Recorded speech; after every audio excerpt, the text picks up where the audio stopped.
Olá pessoas, sejam bem-vindos a mais um vídeo de biologia, certo? Vamos revisar mais uma parte do conteúdo de sistemas do corpo. Eu sou o professor Marcos Filho e vamos lá. Rememorando a aula passada, a gente lembra que o corpo humano ele vai ser formado por diversos sistemas que vão atuar juntos para garantir o funcionamento adequado do organismo. Certo? Podemos dizer que o corpo humano tem 12, nós já vimos alguns e vamos para mais 3. Certo? Vamos começar pelo sistema esquelético. O sistema esquelético vai reunir um conjunto de ossos e estruturas formadas a partir de cartilagem, tendões, ligamentos, que vão permitir a movimentação e sustentação do corpo. Certo? O apoio para os músculos, para que eles funcionem de forma correta, e a proteção dos órgãos vitais. Certo? Muitos dos órgãos vão estar envoltos, certo, em camadas ósseas para que eles fiquem seguros dentro do organismo. Vamos lá. Além de servir como armazenamento de substâncias, como o cálcio e o fósforo, e eles também vão produzir células sanguíneas, lá dentro da medula. Certo? O nosso corpo vai possuir um total de 206 ossos, que vão estar unidos através de articulações, que vão formar, então, o esqueleto. Certo? Os ossos que compõem o esqueleto podem ser classificados em diferentes grupos. Certo? Eu coloquei aqui alguns grupos à amostra, certo, na imagem, e vamos falar um pouco mais sobre eles. Certo? Os ossos longos, como a gente vê aqui na imagem, o fêmur e a tíbia, certo? Vão ser aqueles ossos que apresentam um comprimento maior que a largura, certo? Os ossos curtos vão ser aqueles que apresentam o comprimento e a largura e a espessura equivalente. Então, a gente vai estar dando uma olhadinha neles aqui, certo? No pé, onde está marcado aqui em preto, certo? Acompanhe o mouse. E nas mãos, aqui também. Certo? Os ossos planos, que vão apresentar um comprimento e largura maiores que a espessura. Então, a gente vai ter aqui a escápula, certo? Um pouco abaixo do ombro, localizado nas costas. A gente vai ter ossos irregulares.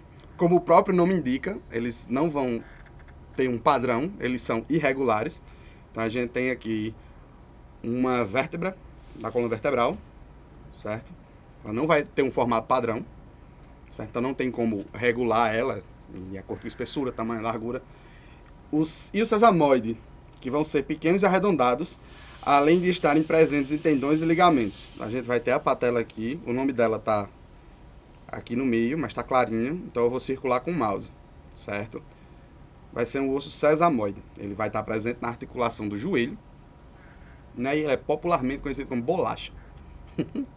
Certo? A gente também pode dividir o esqueleto, certo? Em esqueleto apendicular, que vai ser toda a parte das pernas e dos braços, que vão ser os apêndices do corpo. E o esqueleto axial, que vai compreender a cabeça, pescoço, o torso, até a base da coluna, certo? Aqui embaixo, no sacro e no cóccix, que vão encerrar a coluna.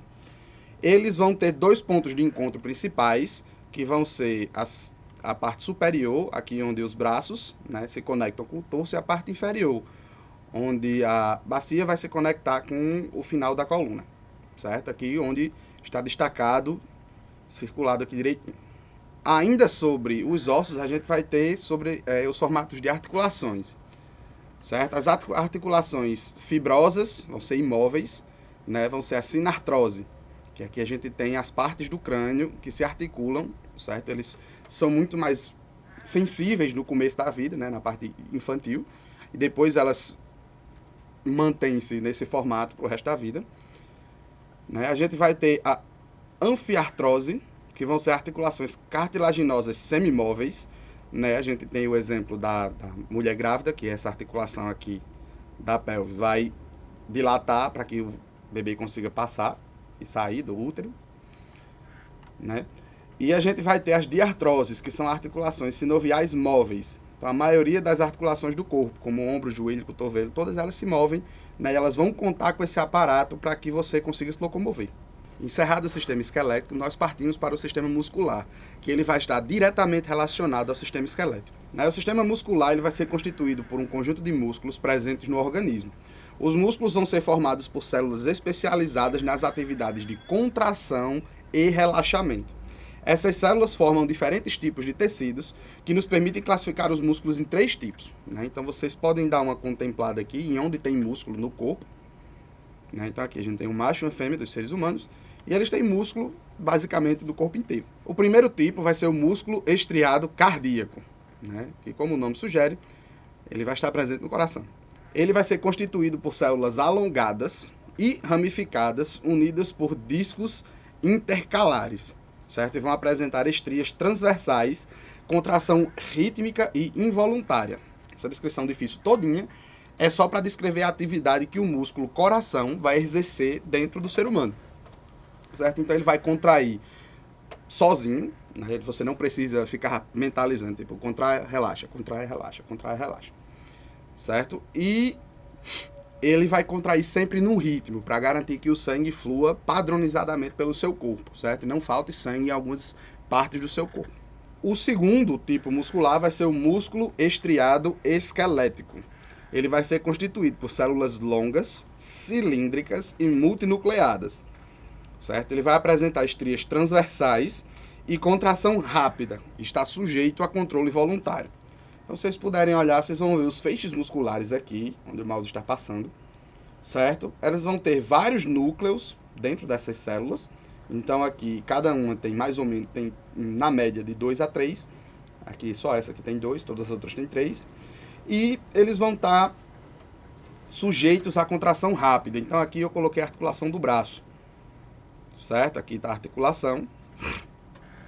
E aqui estão os músculos. Contrações rápidas como atividades voluntárias, certo? Alguns esportes praticam a contração rápida e bastante visível dessa musculatura. O terceiro tipo vai ser o músculo liso. Eles vão ser constituídos por células fusiformes, certo? Vão ser células neste formato aqui, ó. Vão ser alongadas e afiladas na ponta, né? Não vão apresentar estrias transversais. Então, se vocês olharem para essa e voltando aqui no slide, vocês vão ver que tem listras aqui, que é o que a gente vai chamar de estrias. Essas listras, elas não vão estar presentes na musculatura lisa e vai apresentar a contração lenta. E também, assim como o músculo cardíaco, não vai estar sujeito ao controle voluntário, certo? O seu estômago, quando ele está fazendo a mistura do bolo alimentar junto com o suco gástrico, você não precisa estar dando ordens para o seu estômago conscientemente. Ele já, entre aspas, sabe o que fazer e vai fazer sozinho. Isso é involuntário, certo? Seu corpo já está pré-programado para manipular essa musculatura de acordo com a necessidade que o seu corpo tem em utilizá-la. Essa musculatura vai estar presente em diversas vísceras, como o tubo digestivo, o útero, né? E por aí vai. Os músculos vão ser formados por feixes que se apresentam por meio das suas extremidades. Então você pode dar uma olhadinha por aqui e você vai encontrar vários feixes, certo? Que terminam em alguns pontos específicos. É isto, né? A extremidade presa à peça óssea, ela não se desloca, ela é denominada de origem. Então eu usei essa imagem aqui de novo da articulação do braço para que a gente consiga entender, né, essa segunda parte da explicação dos músculos. Então nós temos aqui a parte que se prende na parte superior do braço, próximo ao ombro, como a origem. Ela vai estar fixa, ela não vai se mexer. A extremidade presa a uma peça óssea que se desloca, né? Então aqui esse ponto sempre vai estar fixo e esse outro ponto aqui embaixo ele não vai estar, ele vai estar se mexendo. Então esse músculo que vai estar preso a uma peça óssea que se desloca, ela vai estar se mexendo, é denominada inserção. Então a gente vai ter aqui embaixo, ó, se prestarem atenção, a setinha encerra na inserção móvel, certo? Os músculos fixam em todas as extremidades por intermédio de tendões e aponeuroses. Os tendões vão ser essa partezinha aqui mais clara, certo? O músculo vai estar dividido em uma parte vermelha, nessas imagens, que aqui vai ser o músculo propriamente dito, e aqui vão ser os tendões ou aponeurose, dependendo de onde o músculo se encontra. O encurtamento da distância entre as extremidades pelo processo, então quando o braço ele diminui, né, contrai, vai ser chamado de contração. E vai permitir que os segmentos do corpo se movimentem. Então, se você puder dar uma olhadinha na sua mão digitando ou no seu braço se mexendo, você vai notar esse processo de contração, certo? No entanto, os músculos não são os únicos responsáveis pela locomoção. Como eles se unem aos ossos, os ossos também são responsáveis por realizar essa locomoção e manter a postura, né? Então, você que está em casa assistindo, ajeite a coluna. Os músculos também são responsáveis pelos movimentos das vísceras, como a gente já viu lá quando falou de musculatura lisa. Então aqui a gente vai ter na imagem, certo? A musculatura lisa e a cardíaca, que são involuntárias, e elas já vão estar garantindo todo o funcionamento, certo? Então o coração, quando ele contrai, ele reduz o seu tamanho, né? Como a gente já viu no sistema circulatório, O coração vai ter cavidades. Essas cavidades, elas, quando comprimidas, elas vão ser preenchidas, né? A musculatura vai reduzir o espaço que tem dentro para ejetar o sangue e isso vai diminuir o tamanho do coração. Quando ele relaxa, a cavidade está enchendo e vai empurrar os músculos para longe, certo? Do centro. E essa cavidade sendo preenchida com sangue, o músculo vai relaxar e o coração aumenta de tamanho. Certo? Não é nenhum problema. Isso funciona normalmente. O estômago, ele vai contrair, certo? E vai fazer aqueles movimentos que quando a gente falou do tubo digestório, a gente já viu, certo? E isso também vai garantir uma mudança no seu formato original, que é esse aqui da imagem. E a locomoção, a gente pode entender a locomoção observando essas inserções musculares aqui nos nossos modelos, né, didáticos aqui. Sempre que o corpo precisar se mover, ele vai contrair e relaxar a musculatura. Certo? Esse processo de contração e locomoção vai garantir com que, por exemplo, a perna ela dobre e avance, dobre e avance, dobre e avance, para que você consiga andar, por exemplo.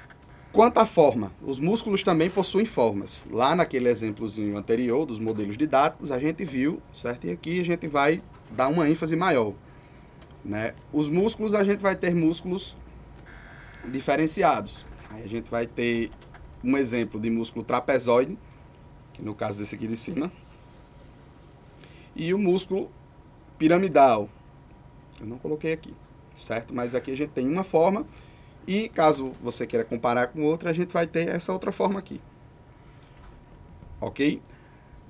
Quanto à origem, a gente vai observar o número de tendões dos quais ele se origina. Então a gente vê a origem aqui e vai classificar esse músculo. Então esse aqui vai ter duas origens. A gente chama de bíceps. Quando tem 3, tríceps. 4, quadríceps. E por aí continua.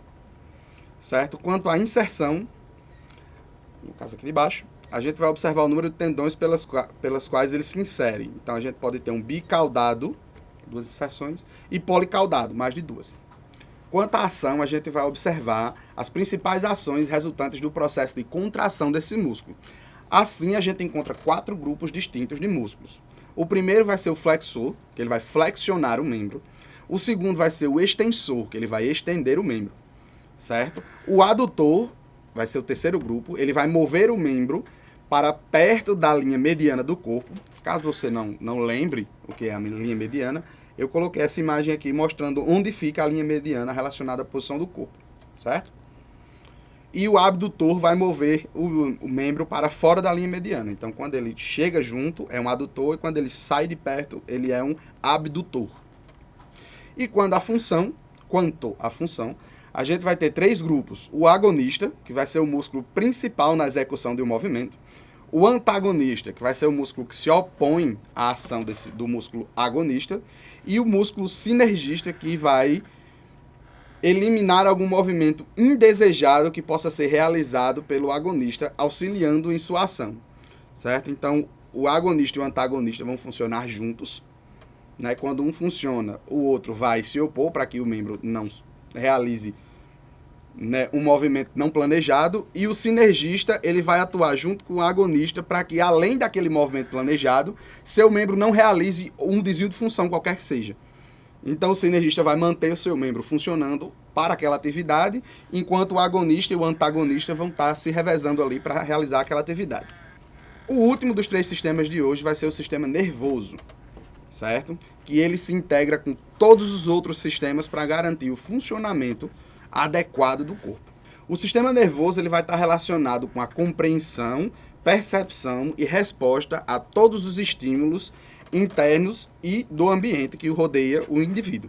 Certo? Então eu coloquei aqui um exemplo de estímulo, um ser humano machucando a ponta do seu próprio dedo. Então esse estímulo vai rodar pelo braço e vai subir até o cérebro para poder criar uma resposta a esse estímulo.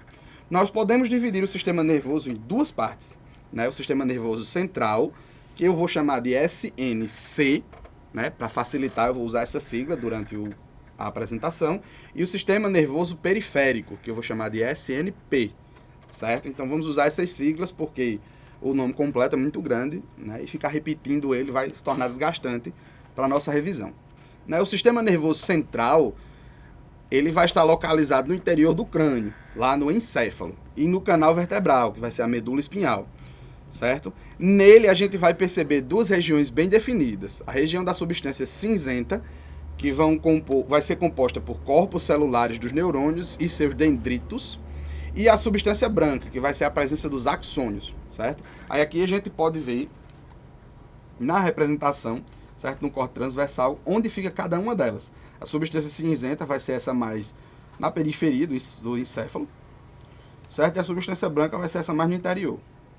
O sistema nervoso, ele vai apresentar várias partes, certo? Então a gente vai dar uma ênfase aqui em algumas delas, que vai ser primeiro no encéfalo, certo? O encéfalo humano, ele vai ser erroneamente chamado de cérebro, é a fala comum, certo? E vai ser a parte do SNC que vai estar dentro do crânio. Então, dentro do seu crânio aí que está assistindo a nossa videoaula, você vai ter o seu encéfalo. A partir de hoje, vamos todos chamar de encéfalo humano.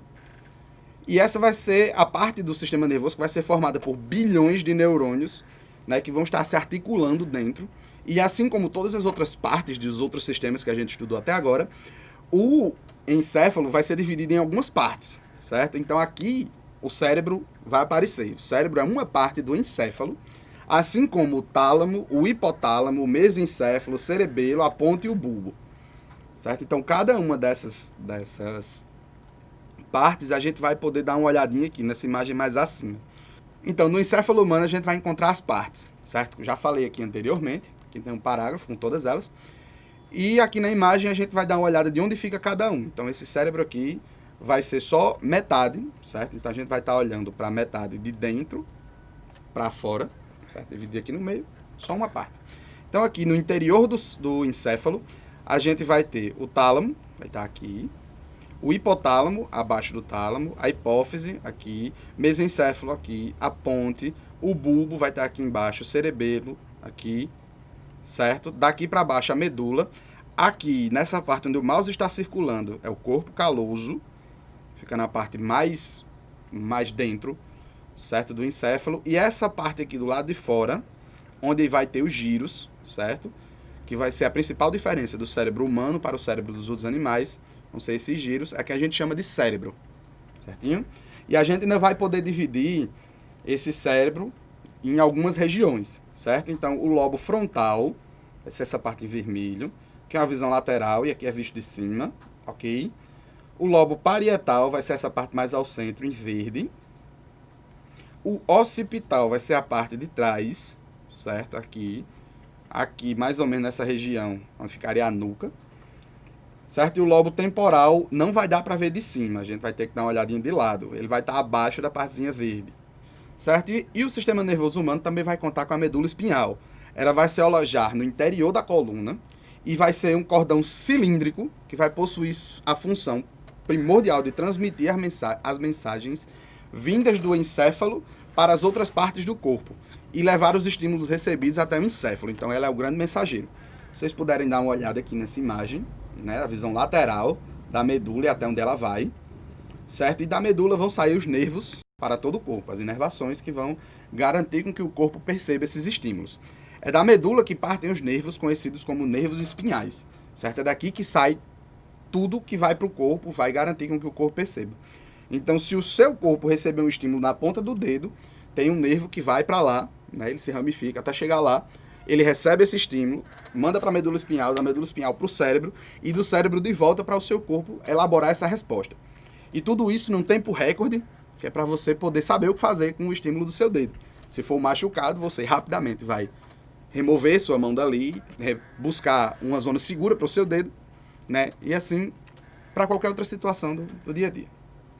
Certo? Então, na imagem, a gente vai ter a medula espinhal, certo? Vamos ter algumas partes do sistema nervoso que ainda vamos abordar. E eu queria chamar a atenção aqui para frente que vão ser os nervos que vão estar saindo. Que vão ser nervos raquidianos, mas também podem ser chamados nervos espinhais. Eles saem todos da medula. Tanto o encéfalo quanto a medula espinhal são envolvidos por 3 membranas chamadas de meninges. Essas meninges vão ser classificadas de acordo com a sua posição, certo? Elas vão ser da mais externa, que está mais fora, mais próxima ao osso, né, até a mais interna, que vai estar mais próxima ao sistema nervoso.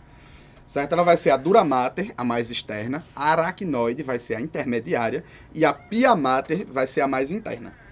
O papel principal dessas membranas vai ser fornecer proteção ao sistema nervoso central, o SNC.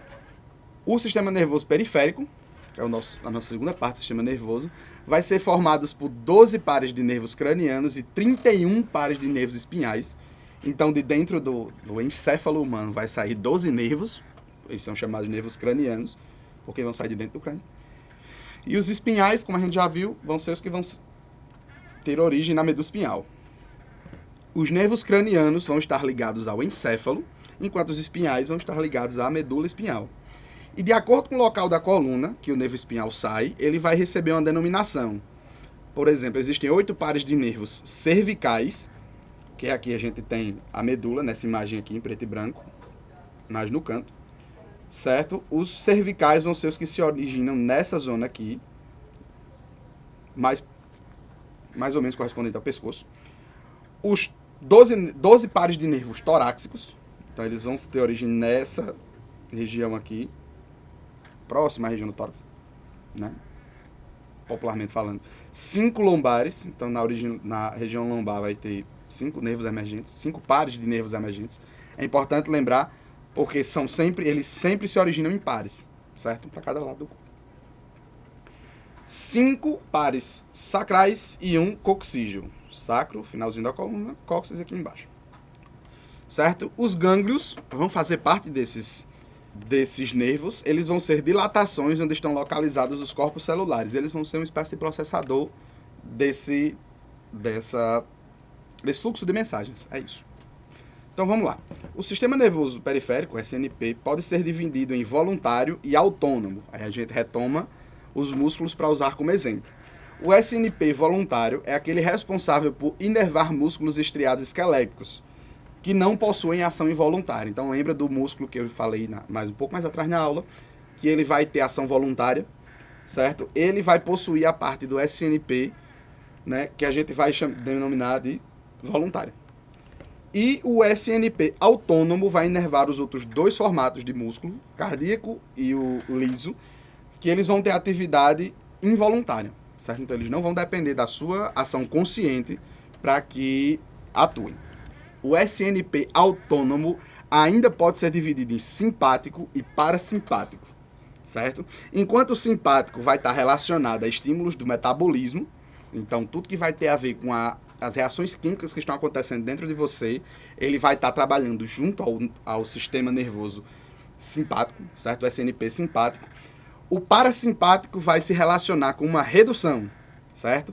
O exemplo vai ser os batimentos cardíacos, para a gente entender como é que funciona essa redução. Que eles vão ser acelerados pelo sistema simpático. Então, quando você recebe uma dose grande de adrenalina, lá dentro de todas as reações químicas, seu corpo entende que você precisa dar uma acelerada e o seu coração naturalmente vai bater mais rápido.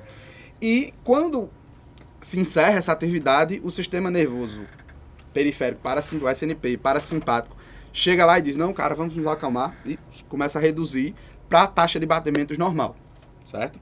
Observa-se, portanto, uma ação antagônica entre eles. Ok? Essa foi a nossa revisão sobre esses 3 sistemas, certo? Espero que vocês tenham aproveitado bastante. Espero que os estudos estejam sempre caminhando bem. Fiquem bem e bons estudos. Obrigado.